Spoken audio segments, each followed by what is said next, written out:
The first time Lily asked me to be her boyfriend, there were 10 people in the room watching us, and not one of them knew it was a lie.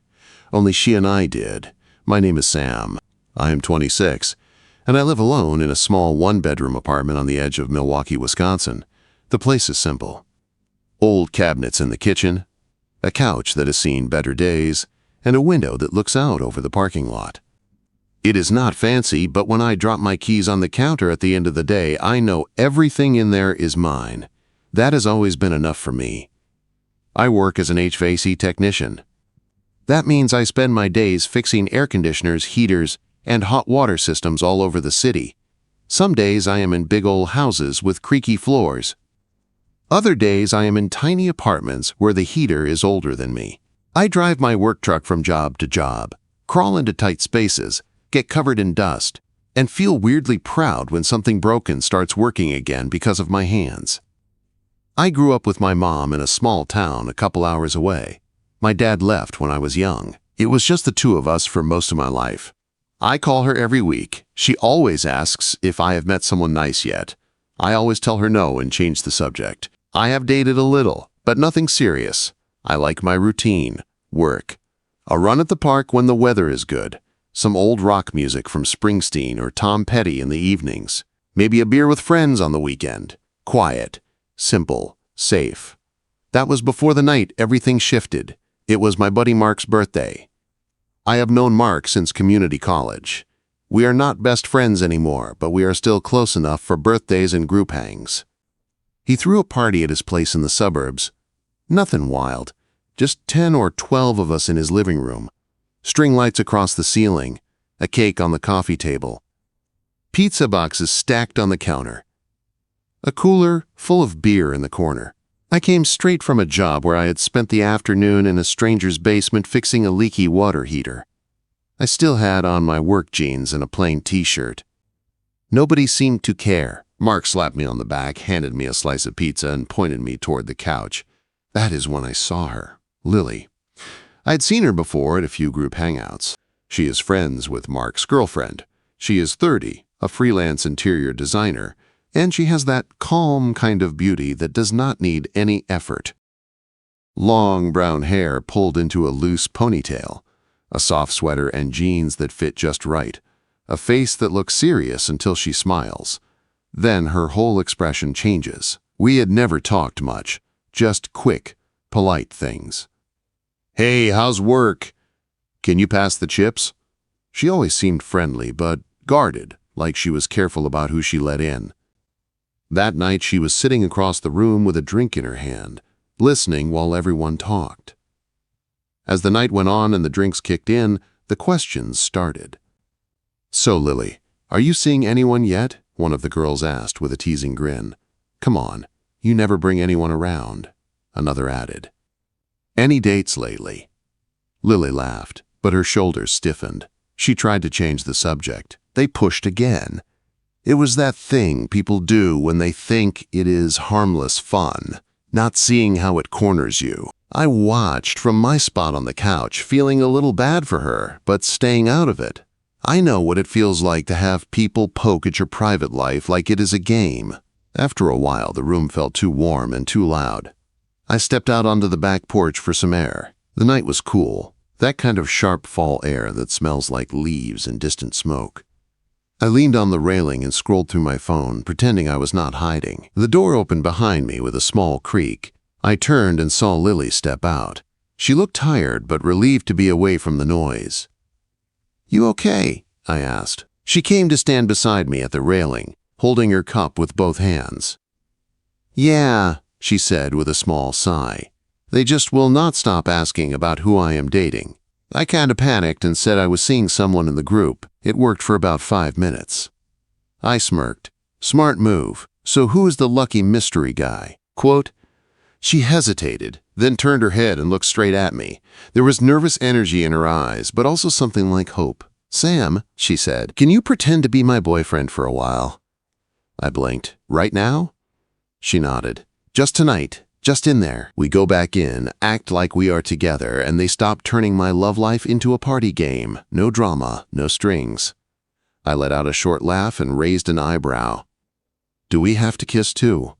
Her eyes widened and she almost choked on her drink. A blush crept into her cheeks. No, she said quickly, then softened. I mean, only if you want to sell it. I am just asking for a little backup. You seem normal, reliable. The other guys would make it weird later. You would not. She looked away when she said that last part, like she was not used to asking for help. I looked at her for a long second. I could have said no. Could have gone back to my quiet corner and my safe, simple life.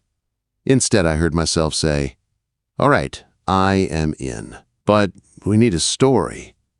Her shoulders dropped in relief. A small smile tugged at her lips. "Okay," she said, thinking fast. "We have been seeing each other for about a month. We met through mutual friends at a party. You fixed a broken fan. I almost spilled water on you. You work HVAC, I do interior design. We got coffee, it clicked. Keep it light, keep it simple."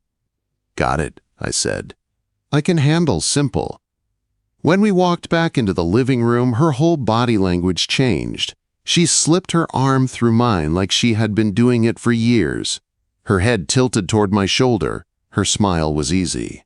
"Everyone," she said, a little louder than before. "This is Sam, my boyfriend, the one I told you about." A ripple went through the room. A couple of people raised their brows. Mark's girlfriend grinned. "Well, it is about time," someone said. Sit, tell us everything."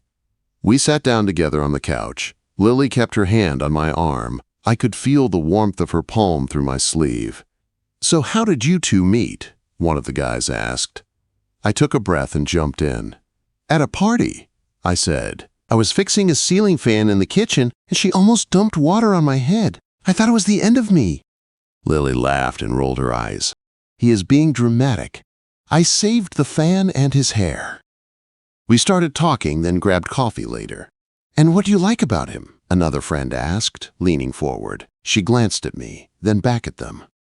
"He shows up," she said simply, "on time, every time, and he listens. That is rare." It was such a small answer, but it hit me in a strange way. They turned to me. "What about you, Sam? Why Lily?" I looked at her, at the way her eyes were bright, but a little guarded even now. "She knows who she is," I said. "She has opinions and does not pretend to be someone else for anyone." That is rare, too. The table went quiet for a half second. Then someone made a joke about setting the bar too high. The moment passed. The party rolled on with new topics, and just like that, the questions about her love life stopped. We kept the act going. She leaned into me when she laughed. I refilled her drink when I got my own. Our stories matched without effort. It felt less like lying and more like stepping into something that had been waiting for us.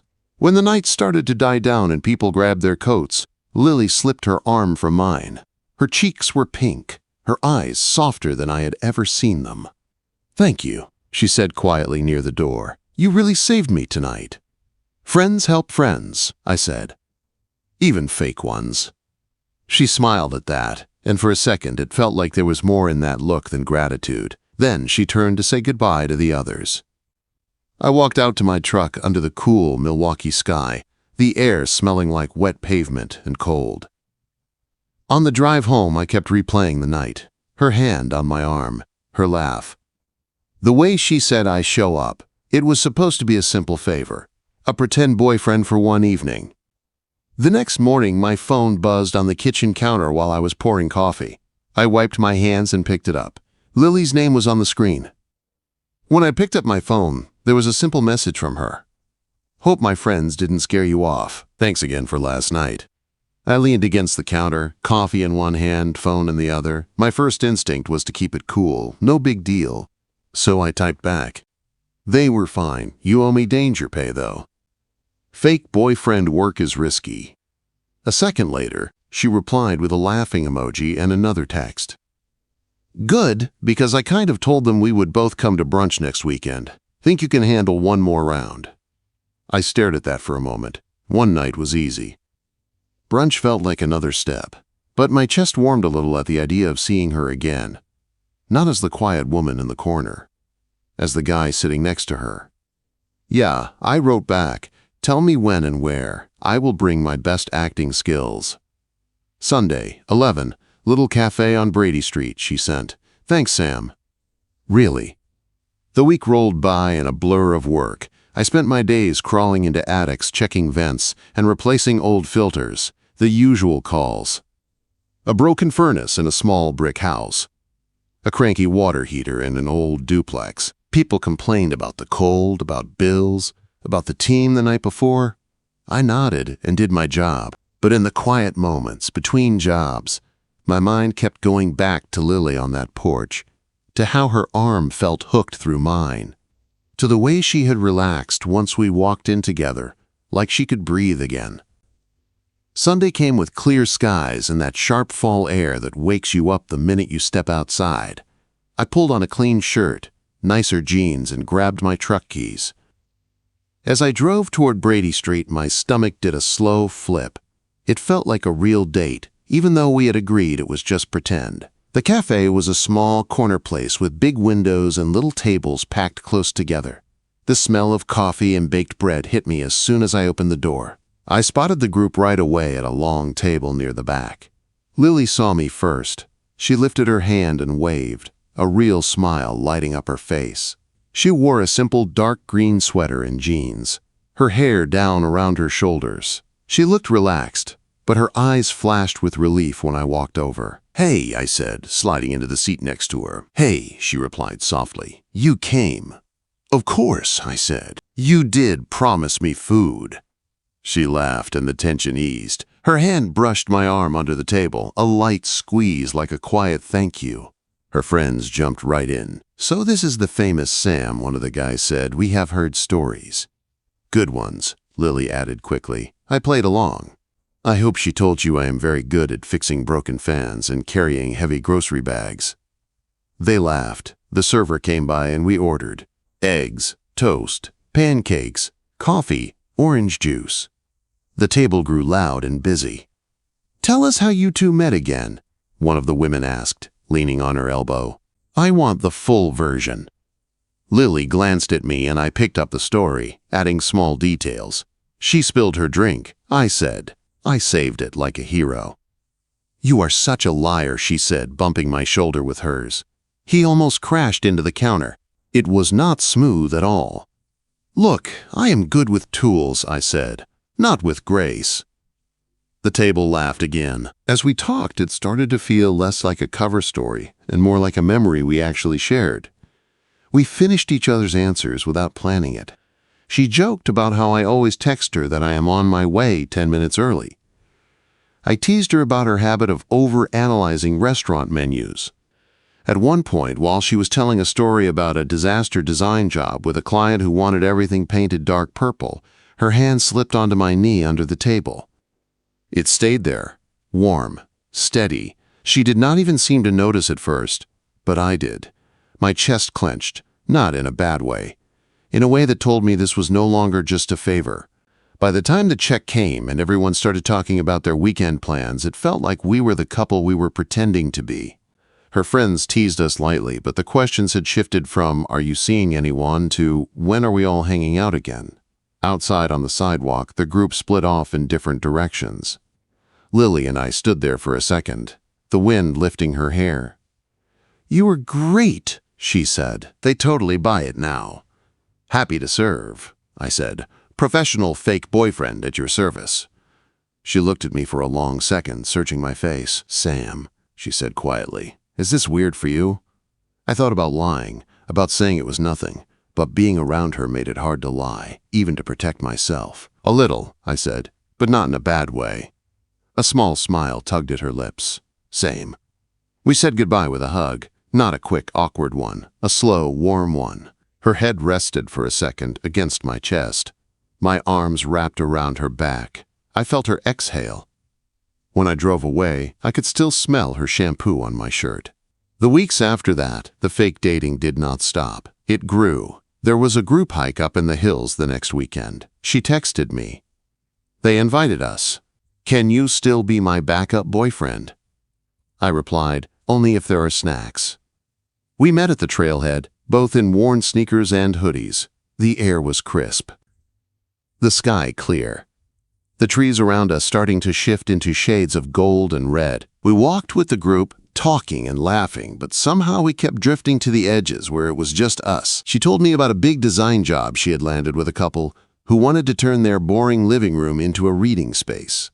I told her about a client with a furnace older than my mom. We made each other laugh, and the slope of the trail did the rest, slowing us down, forcing us to walk side by side, shoulder to shoulder. At one point, the path narrowed and she slipped her hand into mine. No one was looking. No one asked why. She just did it. My hand closed around hers like that was where it belonged. Later, there was a game night at another friend's apartment. Cards, charades, old songs playing from someone's playlist. We were a team for every game. We won most of them, guessing each other's clues with almost no words. Everyone groaned and called us unbeatable. "We make a good team," she said as we sat close on the floor, shoulders touching. "Yeah," I said, "we do." That night, when we walked to our cars under the yellow streetlights, the air felt heavy and soft. We stopped by her car door, faces close, our breath leaving small clouds in the air. "You ever feel like we are not pretending anymore?" she asked, her voice quiet. I swallowed, my heart pounding. "Yeah," I said, "I feel that." Her eyes searched mine for a second, then she leaned in and kissed me. It was not a big dramatic movie kiss. It was slow and careful, her lips soft and warm against mine. I froze for half a heartbeat, then kissed her back. Every fake laugh, every borrowed story, every hand on my arm led to that moment. When we pulled away, we both stood still, breathing a little faster. "Good night, Sam," she whispered, her voice a little shaky. "Good night, Lily," I said. I watched her get into her car and drive off. My hands were still buzzing when I unlocked my truck. As I pulled out onto the quiet street, one thought cut through the noise in my head. Whatever this started as, it was not a game anymore. After that first kiss, nothing and everything changed at the same time. We did not sit down and have a long talk about it. We did not label anything that night. The next morning, my phone buzzed like it always did. And there was a text from Lily. "Morning. Hope your day treats you better than that old furnace you mentioned." I stared at the screen, waiting for something about the kiss, but it did not come. Instead of poking at it, I replied, "Morning. Headed to a cranky boiler now. If I do not make it, tell people I died a hero." She sent back a laughing emoji and a picture of her sketchbook, a half-finished drawing of a living room layout. Try not to die. I still need fake boyfriend services.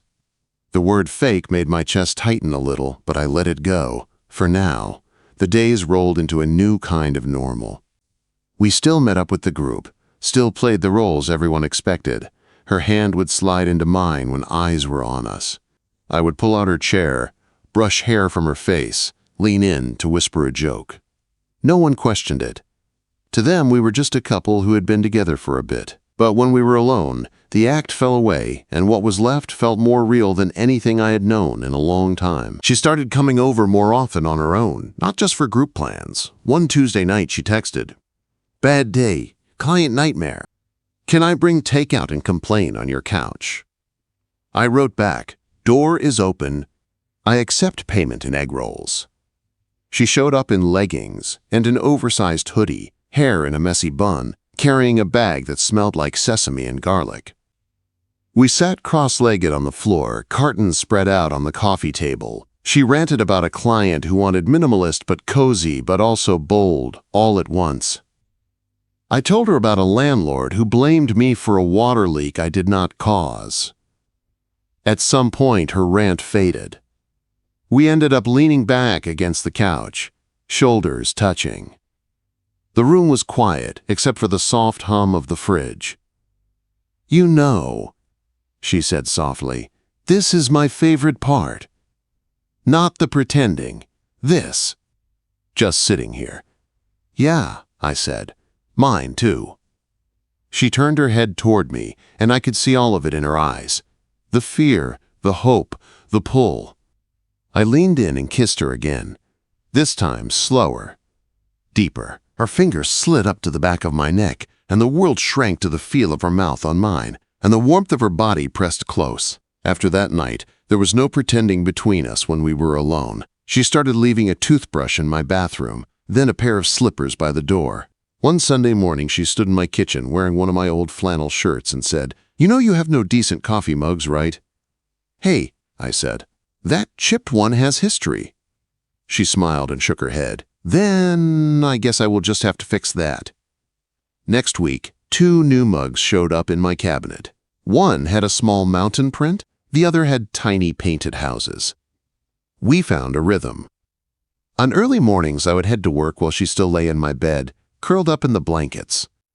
On some nights when her projects ran late, I would show up at her apartment instead with a pizza box and a 6-pack. We would work side by side at her small dining table, her sketching room layouts while I filled out invoices, our knees brushing under the wood. But as good as it felt, something else started to grow in the back of my mind. Guilt. Mark. He and I were not as close as we used to be, but we had history. Late-night study sessions in college. Road trips with bad playlists and cheap gas station snacks. He had talked about Lena back then like she was his anchor. I had been at their wedding. I had watched it all fall apart from the outside. I knew he and Lily were done. I knew she had her own side of that story. Still, I could not shake the feeling that I was crossing a line by falling for his ex. Lily saw it before I even said anything. One night she caught me staring out at the parking lot, quiet, my hand wrapped around a beer I was not drinking. "Where did you go just now?" she asked, sitting beside me on the couch. I shrugged. "Just thinking." "About?" "Mark," I admitted. "About you and him." "About me and him." She pulled her legs up under her and faced me fully. "You two do not really talk anymore, right?" she asked. "Not much," I said. "Birthdays. Random memes once in a while." "But he was important to me once. I keep thinking about his face if he found out."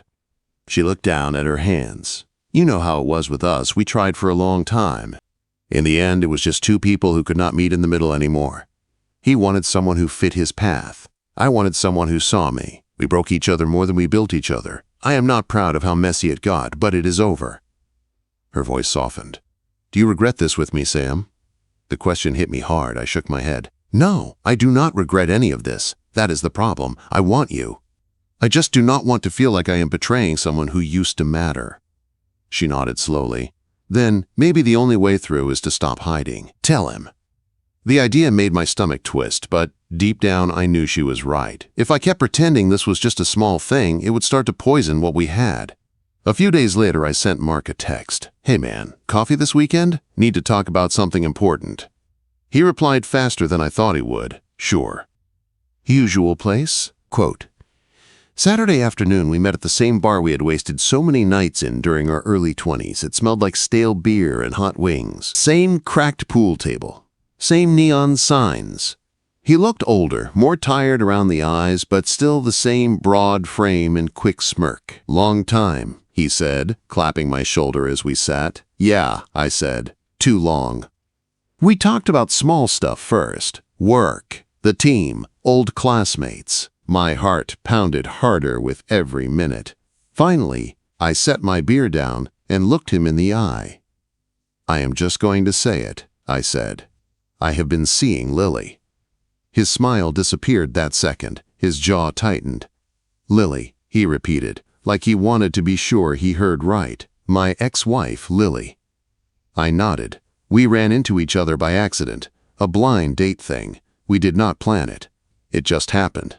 He let out a dry laugh with no humor in it. "And you thought it was a good idea," he said. "You thought going after my ex was fair game." "It was not like that," I said. "It started as a favor. She needed someone to pretend to be her boyfriend, and then it just grew. We clicked. I did not come here to rub it in. I came because I respect you enough to tell you to your face." He leaned forward, eyes hard. "You respect me," he said. "That is funny. You had years, man. Any girl in the world, and you picked the one I used to wake up next to. You know what it was like when we fell apart? You saw me at my worst. You saw me drunk and angry and broken, and now you want me to smile and wish you luck?" His voice rose. A couple of people at nearby tables glanced our way. "I am not asking you to be happy about it," I said quietly. "I am just telling you the truth. I care about her. She cares about me." He stared at me for a long time. The noise of the bar faded around us. "You are not the guy the first thought you were," he said finally. "If you were, you would have stayed away." He stood, threw some cash on the table, and walked out without looking back. I sat there with my hands wrapped around my beer and a knot in my throat. I had known it could go like that. It still hurt. On the drive home, my phone buzzed. Lily. "Well?" "Not good," I typed. "Can I come over?" "Always," she replied. When she opened her apartment door, I did not even get a word out before she wrapped her arms around me. I held her close, breathing in the soft scent of her shampoo, feeling the steady beat of her heart against my chest. "What did he say?" she asked quietly. "That I am not the guy he thought I was," I said. "That if I respected him, I would have stayed away from you." She flinched like the words hit her too. Her eyes filled but did not spill over. "You can walk away," she said. "Right now, I would understand. I do not want to be the reason you lose someone from your past." I pulled back just enough to see her face. "I am not walking away," I said. "He is my past, Lily. You are my present. And if I am lucky, you are my future. I am done living safe so no one gets upset." For a long moment we just looked at each other, breathing the same air. There was pain in the room. But there was also something stronger. She took my hand and led me inside. "Then we move forward," she said, "even if it hurts." I did not know what that future would look like. I did not know if Mark would ever speak to me again. All I knew was that I had chosen her. And that choice was about to be tested in ways neither of us saw coming. After that talk with Mark, it felt like someone had slammed a door on a part of my past. It hurt, but when I walked into Lily's place that night and she wrapped her arms around me, I knew which door I wanted open. We sat on her couch, the room dim and quiet, Clara music humming from her small speaker. She listened to every word I said, every ugly detail of what Mark had thrown at me, then just held my hand and said one thing. "We move forward. Together." That was the moment I knew I was all in. The next months slid into a calm that did not feel boring. It felt steady. Lily was at my place almost every night. One evening she showed up with a small duffel bag and this crooked little smile. "I brought a few things," she said. "Toothbrush, a couple of shirts, some books. I hope that is okay." I laughed and opened my closet. I cleared a drawer, shifted some hangers, and handed her a stack of empty space. "Good thing I like you," I said. She stepped close, kissed me slow, and whispered that she liked me too. A lot. Soon my apartment did not look like mine alone. Her sketchbooks piled up on the coffee table. Little plants appeared on the windowsill. A sweater of hers hung on the back of a chair. Mornings became our routine.